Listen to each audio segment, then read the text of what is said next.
ഒരു വര വരച്ചു, ഒരു കുത്തിട്ടു. I for ice cream. ഗുഡ്. ഓക്കേടാ, അപ്പൊ ശരി.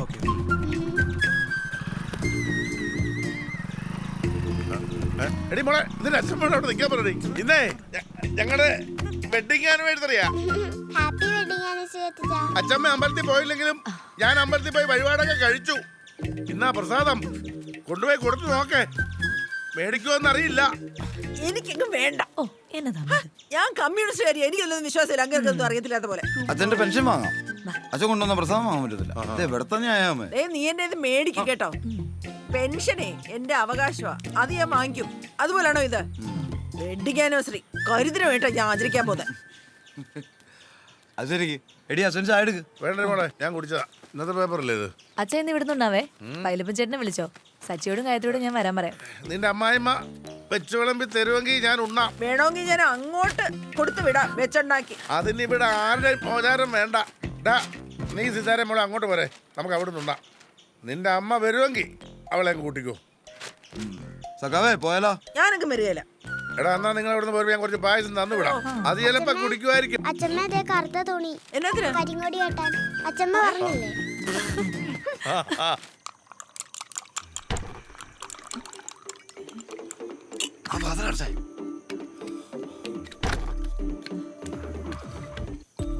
ഈശ്വര, ഇതും തുടങ്ങിയോ?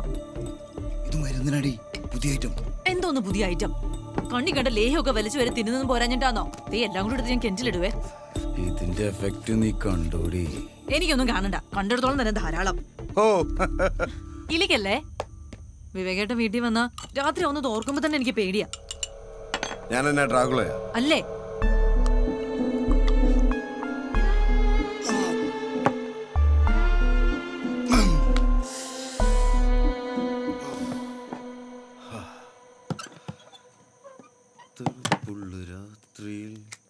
വിവേകേട്ടാ, എനിക്ക് മതിയായി ഈ പരിപാടി.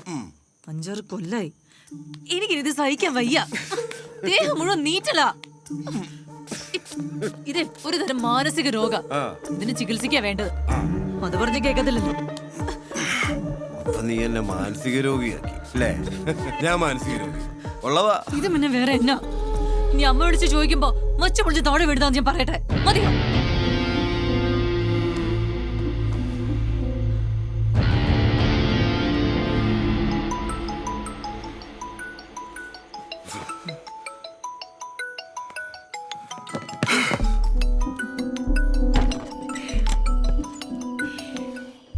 വീട്ടിലേക്ക് പോന്നാ വിളിക്കരുത് ഞാൻ നിന്നോട് പറഞ്ഞിട്ടുള്ളതല്ലേ? മമ്മ മരിച്ചു.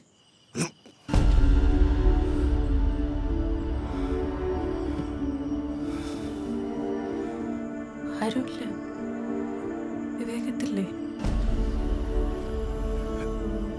എനിക്കെങ്ങനെ വരാൻ പറ്റുന്നേ? നാളെ മറ്റന്നാളെ അവധിയല്ലേ?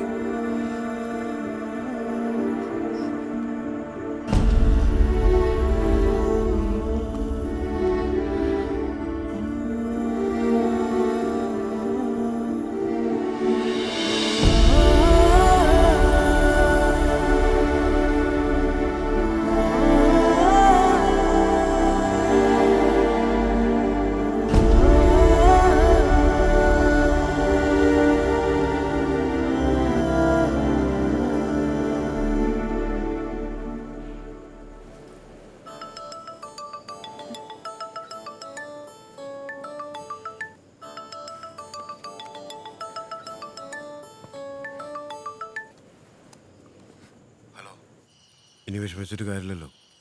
നാളെ ഞാൻ എത്തും. ചെലവിനുള്ള പൈസ ഞാൻ ഗൂഗിൾ പേ ചെയ്തായിരുന്നു.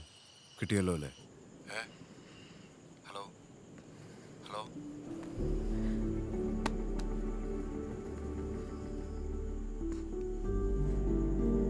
നമ്മൾ പുറത്ത് കാണുന്ന ആളല്ല മോളെ അയാള്. എനിക്കത് ആദ്യം സംശയം ഉണ്ടായിരുന്നു.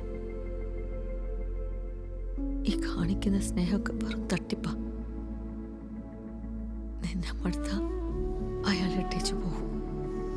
അതാ എന്റെ പേടി.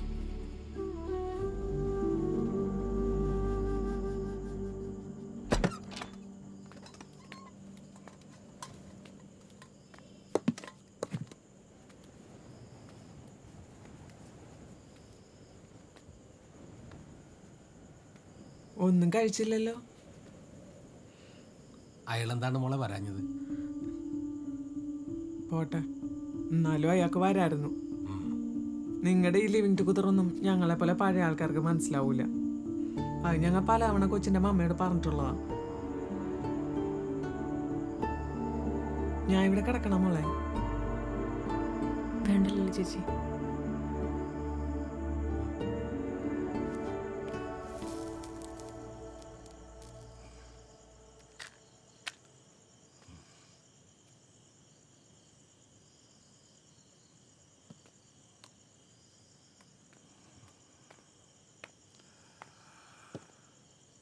സോറി, വരാനൊത്തില്ല. അതെന്റെ തെറ്റ്. ആ വിട്ടുകള, നീ ക്ഷമിക്കും.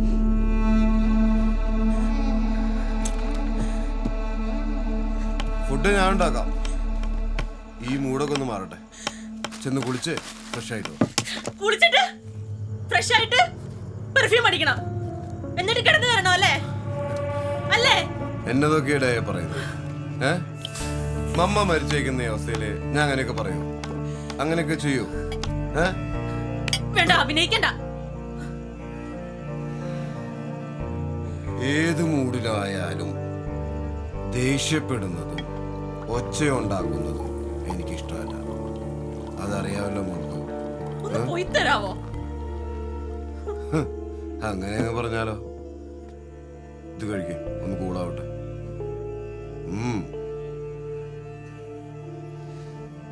മമ്മയോട് എനിക്ക് സ്നേഹം ഉണ്ടായിരുന്നു, ആത്മാർത്ഥമായിട്ട് തന്നെ. ഒരു പാവം സൂക്കേടുകാരി തള്ള. അതിന് വേറെ ഒരു കമ്മിറ്റ്മെന്റ്സും ഉണ്ടായിരുന്നില്ല. പക്ഷെ മോളോട് അങ്ങനെയാണോ? നിന്റെ ചെലവുകൾ, മമ്മയുടെ സർജറിക്കും ചികിത്സയ്ക്കും ഉള്ള പണം, പിന്നെ ബാങ്കുകാരും കടക്കാരും മോളെ ശല്യം ചെയ്തപ്പോ തന്ന പ്രൊട്ടക്ഷൻ, എല്ലാത്തിനും കണക്കുള്ളതല്ലേ? അപ്പോ സ്നേഹവും സെക്സും ഒക്കെ പലിശ ചേർത്ത് ഞാനങ്ങ് പിടിച്ചു.